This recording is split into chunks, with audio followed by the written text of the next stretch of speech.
ایک تے تسبیح تیری جان نہیں چھڑ دی.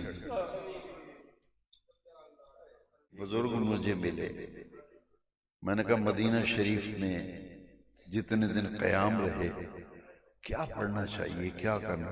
انہوں نے کہا کہ لمبے لمبے سجدے تے لمبے لمبے رکوع کرنے دی کوئی لوڑ نہیں. اور پاکستان کرو لمبے لمبے سجدے تے رکوع بھی، تسبیحاں اتھے روڑو، ایتھے تسبیح نہ پڑھ، ایتھے ادب کر تے احترام کر.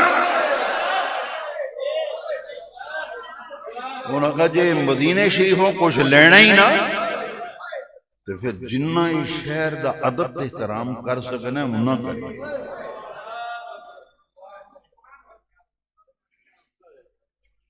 مدینہ شریف کو معمولی شہر ہے. با خدا دیوانہ باش، با محمد ہوشیا، رب دی بارگاہ میں جاؤ تے دیوانے بن جاؤ، محمد پاک دی بارگاہ میں جاؤ تے پھر ہوش نہ رہنا ہے. ذرا جی بھی بے ادبی ہوئی تے ساری زندگی دے تیرے حج روزے تے تیریاں عبادتاں تے تیرا علم شلم بڑھ جانا ہے.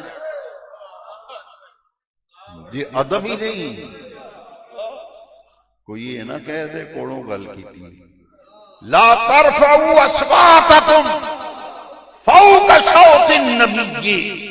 رب فرماندا خبردار میرے محبوب دی آواز تو گل کر دیاں تیری آواز بھی اونچی نہیں ہونی چاہیے.